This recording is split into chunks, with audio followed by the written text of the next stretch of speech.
Hey guys, Rumblysuperset here, back again, and this time doing weapon power Vox for analyzing gameplay. I know I did one before, but there has been a slight change to Vox since this update.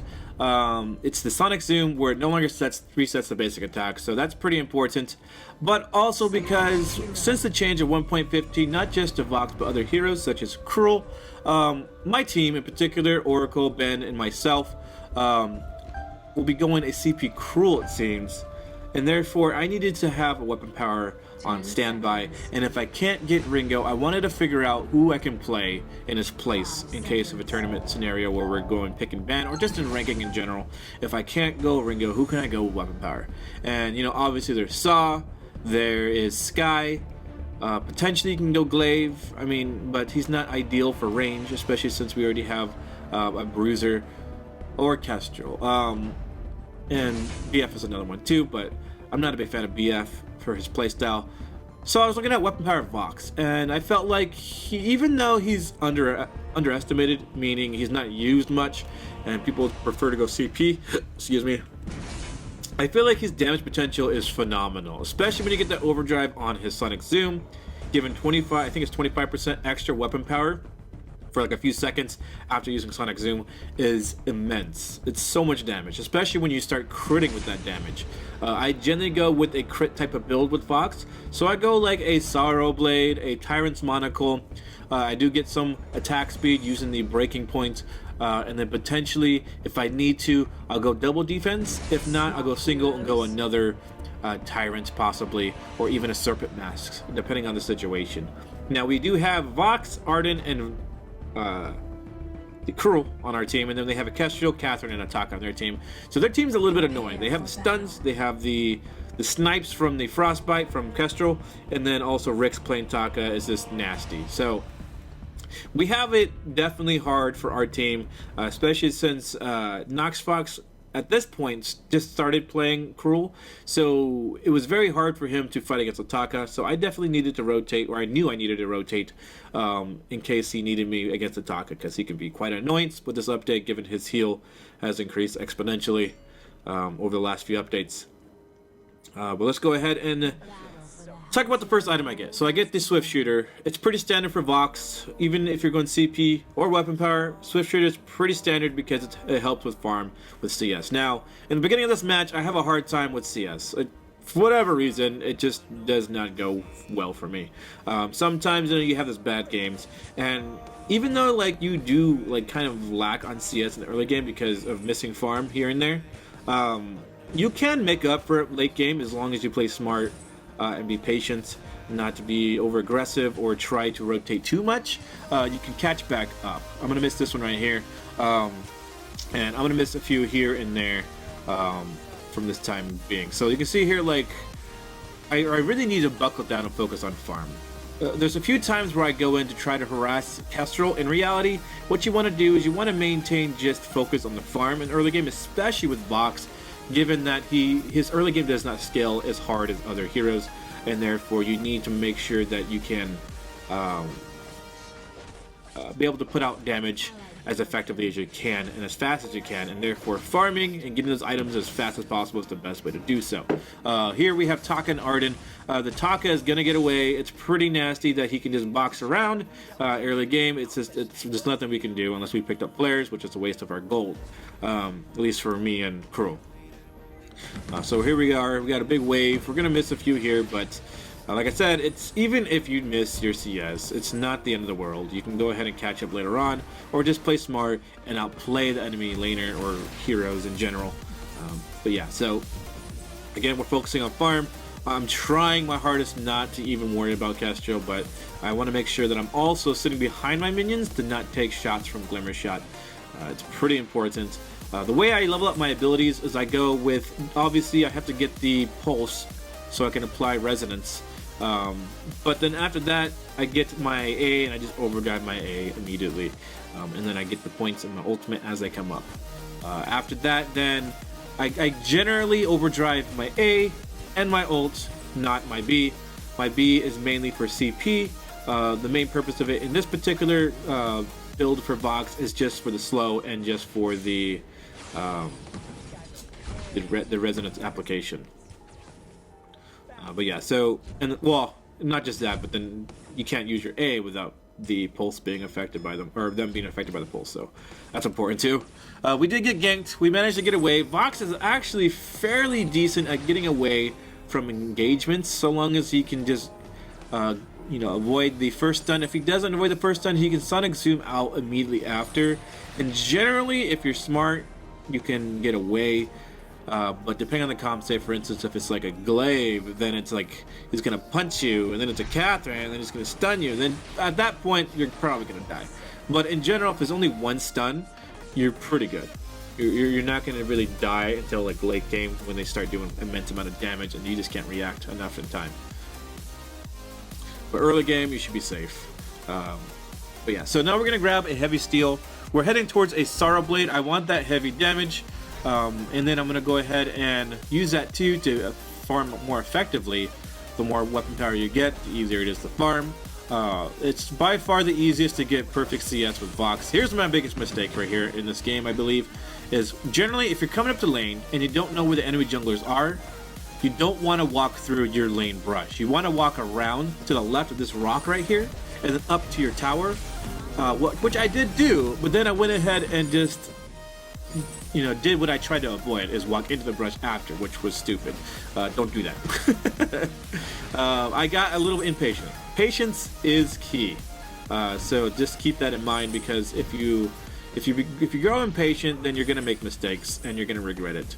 Patience is key. If you can be patient, you can find the proper times to engage, the proper times to go in a brush and, you know, place scout traps or get vision, that kind of thing. Here's where Taka made a mistake himself. He went ahead and came back up our side when we were already there, but that was fortunate for us because we got the kill. Now I'm still heading towards my Sorrow Blade. We're going to grab a little bit of defense towards the Kestrel. I'm assuming the Kestrel was CP at this point. Taka is weapon power, so generally at high elo people split damage, so Kestrel's going to go the CP, given that our jungler is a weapon power. So here I do become a little aggressive. I do a lot of damage actually, and then I go ahead and focus on my farm. One thing you want to be careful though is if you do go aggressive, keep in mind that the minions can put out a lot of damage, so you want to consider that when you are deciding whether to engage and harass or stay safe and just strictly farm. You got to outweigh the pros and cons for sure. Or for instance, if you're going to get harassed and you don't know where the enemy junglers are, I would suggest not doing it and just playing safe and farming up. A lot of times too, you can even freeze lane if you don't know where the enemy junglers are and the laners being a nuisance. A big strategy to do is freeze lane on your side so that the enemy laner has to overextend just to get farm, and if you can maintain that, you'll generally maintain your dominance in the lane, even if you're giving trouble early game. Here's a Taka. Very nice stun by Nox Fox. He definitely allowed us to get that kill on Taka. I was actually very impressed by that sword toss because we didn't know where he is. We just had a general idea of where he was. Here I am trying to get the Catherine. I believe we're going to go ahead and get her because she's pretty low. I would assume that we would probably be close to getting her here. There it is, yeah. So now Kestrel is around. I must have been just on the edge of that mist from Kestrel because I thought I was out of it, but I guess I wasn't. So we're doing pretty good. Even though I have no kills, we're doing fine on farm. Even though we're a little bit behind than where we want to be, it's doing okay. Like we're at 55 at almost 7 minutes, which is not ideal, but it's definitely far better than getting like 30, you know. Unfortunately, I got sniped. So that's a big thing about Kestrel is you gotta watch out for the snipes. The snipes hurt, especially when you have very little defense. Excuse me. So that definitely was not pleasant for me. I was pretty upset about that. I didn't want to die anytime soon, obviously, but I did because I just cannot avoid the snipe. Here's where we start to kind of fall apart. We're getting a little bit out of position here, I guess you would say. We were 2v3. Well, one, I got shot by a snipe and died, and then they were at 2v3 on their side. Even though they're near the turret, it just wasn't gonna go in their favor no matter what they tried, especially with the Cruel. Until Cruel can get built up, he's gonna be pretty weak. We do pick off this Kestrel though. I use the ultimate to apply the resonance from a distance, because with the pulse I can do the same thing, and I can apply the resonance there with the pulse, but it radiates out at a slower rate. So if I were to run out, say if I use a sonic zoom to get as quickly possible to him and then pulse, the general idea is that pulse is going to trail behind as Castro is running away and just not apply the resonance in time. So I use the ultimate to apply that resonance instead, so that therefore I can follow up with a sonic zoom, then apply another pulse in case, you know, for whatever reason it just wears off, and then do another sonic zoom and do basic attacks in between. And the damage output is just phenomenal. So that's why I did the ultimate over the pulse, in case you guys are wondering. I'm not saying that is the best solution, but I wanted to get the kill, and I felt like the cooldown was justifiable to take just to get Castro, because Castro is a nuisance to me. Nox is getting the regens here on their side, which is good. He's taking farm, making their jungler a little less effective overall. It looks like I'm going to be heading towards a tier 2 boots. I'm probably going to head towards a Tyrant's Monocle next. We're getting pretty close to there. We already have the first precursor to it there. And we managed to pick off the Taka again. At this point, it was a little bit scary for me. I did rush in, which was very bad. You should never rush in prior to your tank in general. That was a big mistake on my part. I would have survived by far from this point forward if I hadn't had done that. But it looks like they're not gonna be able to pick up the Catherine, and they're gonna walk away and probably just take the gold mine. I would assume they'll take the gold mine at this point. Yeah, they are. So I'm trying to rush over to wherever I need to be. I see that Catherine is going to be down there as well as Taka, so I'm heading down to the gold mine to help fight them off. And we managed to fend them off, because it looks like I'm going to be picking up the Catherine for sure. I don't know where Taka is, but we can't get the gold mine. Here's Taka right here.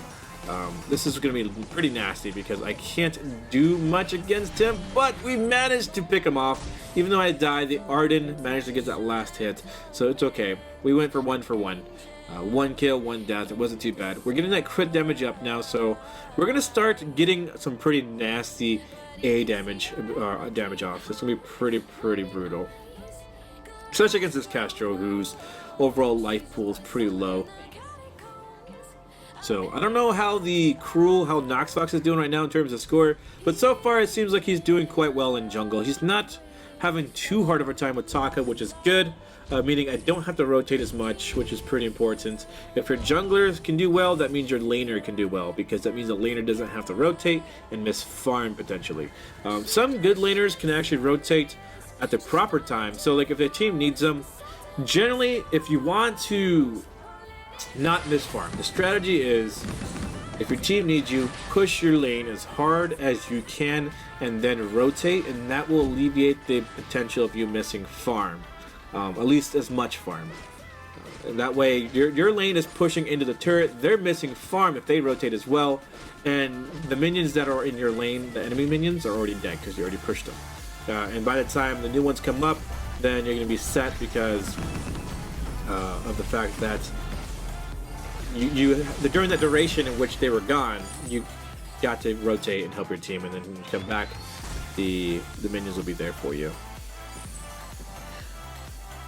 Alright, so we're just working on the CS, do a little bit of damage to Catherine here. Probably gonna pulse, there it is, yep. And we're gonna use our Sonic Zoom. The Catherine's bubble is an annoyance because it just absorbs so much damage. But the Taka is definitely trying to do some damage, but the Arden is keeping us topped off, keeping us safe, I would say. And again, here's Castro. I'm looking to gank. We're waiting for Noxfox to potentially go, but he's like, no, I'm gonna go to farm. It's like, okay, that's fine. We should be able to handle this, and we do. So there we go. A lot of times, if you guys can plan appropriately, especially with the Arden, what you do is you rush to the enemy, get in their face. Arden will vanguard you, apply a slow to the enemy, and just allow both of you guys to wail on that hero and take him out. which is what we did there. A good one, a good combo is like Glaive and Arden. I see that a lot. Glaive will afterburn in, Arden will follow up with a Vanguard, and then that's the combo, and then they'll just take them out. Now, I don't know how effective that is anymore since Arden's rate or total distance to use Vanguard has been shrunk, or dropped down. Is shrunk the word? I don't know. But yeah, so I don't know if that's still effective, but it still worked for us because of the distance we were from Castro. It wasn't too bad. Alright, my CS it's okay. It's at 97 at 13 minutes. It's pretty overall. That's like not that good, but as far as what's going on, like I'm okay with that. We're doing fine. I don't think we're too far behind the Castro, or at least we shouldn't be. I'll go ahead and see whenever I decided to open up the list here. I'll go ahead and see how much farm the Castro has compared to me. Knox Fox always loves to call me when I'm recording. Let me text him real quick.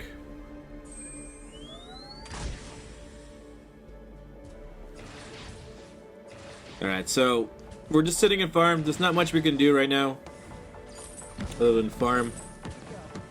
Castro's looking pretty tasty in terms of wanting to kill her, but again, just prioritizing my farm because I'm behind and I need to catch up. So here we go. We're going to use probably our ultimate, and Catherine stunned us in our ultimate, which was very, very unfortunate. I knew that was going to happen. Like, I knew Catherine was going to try to stun somebody. I was just hoping it wasn't going to be me, and unfortunately it was. A lot of times, too, if the enemies are hitting your turrets, what you want to do is you want to go ahead and kill the minions first. That's probably the best choice. We do take out 2 of them, which was really, really good, and the Castro snipe completely missed, which was very, very fortunate. I'm taking a risk here though, but I really want this farm. There we go. So it looks like I got it. We're probably going to either go down or go back. It looks like we're going back. We don't really want to sit in lane too long with his health and the low energy, so we're going to go back and just grab our Tyrant's Monocle. Our build is finally coming to fruition here, starting to make an impact. Especially with the Sorrow Tyrants combined, the damage is going to be phenomenal. You'll see it here probably a little bit later once we get into a team fight. The damage output from the Sonic Zoom is immense. But yeah, so clearing lane, nothing much to do other than that. Arden is sitting in lane with me, sharing experience and gold, because they want the Cruel to solo farm, since that'll get them stronger faster. But at this point, I don't think it really matters much because he already is max level, or if not close to it. But split farming is really good in early game if you can manage. So your tank comes up to lane with you, and your jungler just solo farms, allowing you to get him to level up faster than the enemy. Now we do get our ultimate off. We don't want to stick around. They're gonna probably try to push this turret, but we're gonna fend them off. All we gotta do is make sure all the minions are dead. So there we go. They are all dead. Cruel's going in, so I'm gonna see if I can do anything here. But it's definitely scary because I'm pretty low. Oh, but then Cruel went down, and now we're gonna go ahead and possibly die here. Oh my goodness, I am barely surviving, and somehow I picked up the Taka, but again, I overstayed my welcome. The Castro's just sniping us now. It's pretty brutal. She is CP, so that range she has allows her to just burst this down with immense amount of CP damage. Whereas crit, the damage is more center of the ability. Because the total range of Kestrel's Glimmer Shot, the final end is the CP damage. The center portion of the length is the crit weapon power damage, it seems. So with CP Kestrel, she can do a lot of damage from the snipes, whereas weapon power can't do that as effectively. So that's why she was able to just snipe us like that and do so much damage to Arden even from a distance. So right now we are losing. We are down 1 turret, whereas they have all their turrets. But the farm seems to be pretty... Oh, I didn't see it. It's so fast. But yeah, the farm seems to be pretty close. Let's see if we can kind of go back a little bit here. Oh wait, I don't want to do that because I won't be able to edit that properly. I keep thinking I'm like recording the actual footage. So there's Catherine and Taka. I'm gonna go in, but I mess up a ultimate here. I remember this one because I thought the Taka was gonna stay, and then he moved down right as I was gonna cast my ultimate, and that was very, very unfortunate for us. I did not like that. So I ended up dying. If I had gotten that silence off the Taka, that would have been better. That's the whole being impatient, waiting for the team to be there. I went ahead and even ulted before Nox was even there. So this loss, this team fight, was definitely my fault. I shouldn't have done what I'd done, but it's just a learning experience, right? So hopefully this Taka will die. Oh god, he is just barely surviving. He used his smite early just to get the heal so that the Taka could not poke him down, which was a smart move. I remember him saying, it's like, oh, I'm just gonna pop it now because if I don't, he's just gonna like X-Rets on me and kill me off. And I was like, good job, Nox. But yeah, so here's a big wave. We're gonna clear that since Kraken is here. I don't want to be too far out because I will die. They will go ahead and just rush me and kill me. Here is a Taka. We're going to do a little bit of damage to him. And then we're going to go ahead and just continue to pick off our farm here. So we got every single one of those, I believe. So that's pretty good. And then here's the Kraken. So now we're going to go ahead and just do what we can to whoever we can. But right now it's looking alright. The Kraken's still wailing on a turret, but the damage to us isn't as high as I thought it was going to be. They aren't being too overly aggressive. They're being smart. They're playing smart. They don't want to... Ooh, he's going in for the kill. And I don't know if we get it, but we do manage to get it. So there we go. I don't want to hit Catherine with a bubble because I do crit damage, and that'll just reflect to me and kill me or Arden. So that's one thing we want to be careful of. I now have the breaking point, so we have our full offensive build, potentially, unless we want to get a separate mask. But now we need to start focusing on either that separate mask for survivability or just straight defense for survivability on that end. At this point, we want to go back and just get the Kraken. We don't want to deal with them and keep chasing. The Kraken is wailing on our turret, so we want to make sure we address that. Leaving that alone, it definitely isn't smart. The caster almost sniped the Arden, or even me, but luckily we just weren't in range, so I didn't even try to dodge. It just happened to be not in range, so that was good. So here we go. I'm debating what I wanted to buy. I'm looking at their builds. I'm like, okay, I can go Renewal or I can go Metal Jacket. I'm not sure which one. So I decided to go weapon power defense, so armor. I guess the Taka was going to be an annoyance for me, so I wanted to decide to go either Metal Jacket or Atlas Pauldron. I don't remember which one I went, but I see that Taka has some attack speed, so I'll probably end up going the Atlas Pauldron. So it's just because it'll be the best situation, or the best item to have in this situation, since he has attack speed build. Because that means that all his ability is his damage, and then he'll try to like stutter step, but it just won't work. So we do manage to get it off on Taka this time, but still, it did not matter because it's just pretty brutal right now. But luckily, Nox with the amazing sword tosses are allowing us to take down Taka once again. Castriel is doing a lot of damage, but we will be able to take her out here momentarily. There we go. Catherine is just going to get away. She's just pretty beefy. There's nothing we can do. So we're going to get the turret. Hopefully take that down as fast as possible, but we just can't get enough. So we're still trying to do damage to Catherine. Not even that the Catherine in general, but just trying to force her to go away so we can push the turret. So at this point, we're just like, focus the turret. Don't even worry about Catherine. We'll get her after the fact. So here we go. Now we can go ahead and grab her. She's going to go down. Now, in this situation, it's really good because we didn't focus Catherine initially. We got the turret. Then we refocused on Catherine. And now their team is down a support for a long duration. So this next fight can definitely be in our favor so long as we fight before the Catherine is revived here, is respawned. So now I'm getting infusions. We want to go ahead and finish this fight off as much as we can, or as fast as we can, because the longer it goes, the crazier it becomes, because everybody starts getting full build and things just start to even out. If we had any kind of advantage, then our advantage will slowly disappear as the fight goes on. But here is the Taka. Once again, very nice gauntlet, but we don't know where he is. So it looks like he's just gonna get away. I think he just barely got out of the gauntlet in time, because that was a really good one. But I guess just on the very millisecond that we needed, we didn't have in order to get him. So now we're I'm waiting for the Ardent. I don't want the Ardent to, I don't want myself to go first. I always wait for the Ardent if I can, or if I remember to. If I get impatient, generally I face check and I die. So I'm trying to be patient here.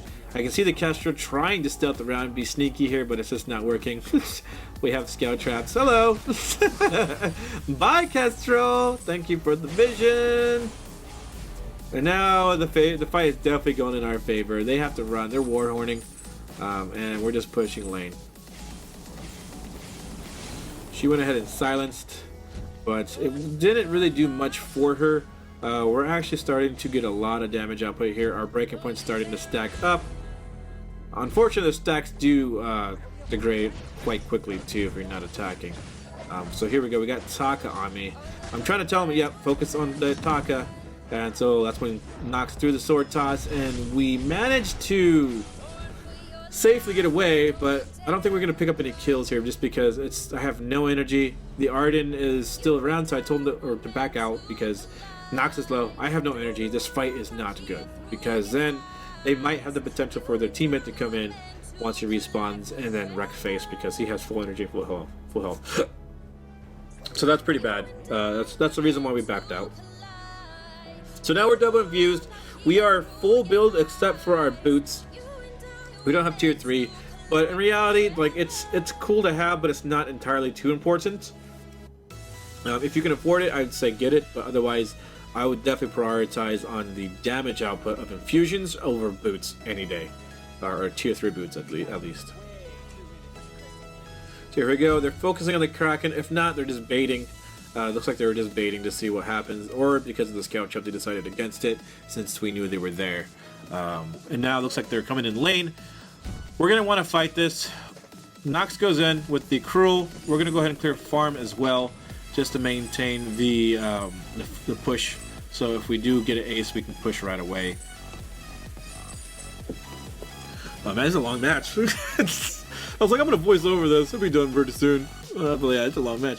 But yeah, so now the lane is pushing. We want to find a situation here where we can win the fight. So we're trying to get the engagement to be in our favor rather than them engaging on us. But we're trying to figure out, okay, so do we want to push forward or we want to just fight here? But Catherine runs in, takes a ton of damage. I'm still clearing farm because I want that lane to push. So while I'm trying to fight, I'm clearing farm as fast as possible. We do manage to get the Catherine, it looks like. Oh, no we don't! Oh my goodness! Catherine is always slowly getting away. I forgot about that instance where she just barely got away, but it was alright. So now I'm grabbing the regen to get my health back and get a little bit of energy back and try to do some damage here to Taka. Lane is pushing now though, so it's looking good.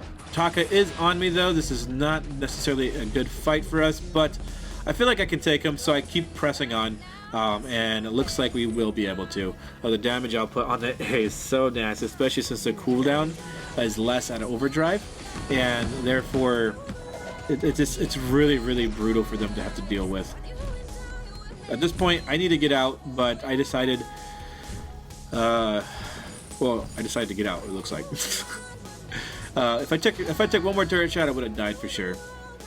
But at this point, we need to back out. I'm like low. I'm super low, so this is super risky. Taka will literally kill me with one extra or two, and then the chitin. That's it. That's all he needs. And my infusions drop too, so I'm just gonna get out, get some heals. I'm telling Nox this time, you guys need to get out because I'm gone. Double fuse again. I don't really care for boots, although I can afford them now. Oh no, I did buy them. Okay, so I did buy boots. I bought tier 3. I got double infusions. I am full build officially now with double infusions, so we're looking good. And I believe this is one of the last fights coming up here. Catherine is completely isolated, which was really good for us. So that actually ended up being in our favor because now they cannot do anything. And now I see my resonance too, so I know exactly where Taka is, but I didn't get my pulse off. but we are going to pick off the Kestrel because now she's out of position, and definitely this is GG. So they decided to surrender. It was done and done. I would say that was definitely a good match. I definitely had to strain to get CS, and I had to strain to get kills. It wasn't just a complete landslide, which, although the landslide matches are fun to watch, it's never really what you want for a video. You want to have a video that's not only challenging for the player who's playing it, but also you can learn from the player's mistakes, not just learn from his snowball. Because when you're winning, you can't really learn every aspect of a match. When you're losing a fight, winning a fight, both of them are happening in the same video. You can learn so much more than just a complete landslide of a video, whether I'm losing completely or winning completely. So this is a good match for you guys to kind of learn from my mistakes, or just learn how to play a specific hero a little bit better. So again, Vox is all about that A, that overdriven A, because when you do use it, you get a boost of weapon power damage. I believe it's 25%. It's pretty nasty, but yeah. So hopefully you guys enjoy this video, and I'll see you guys next time. Later!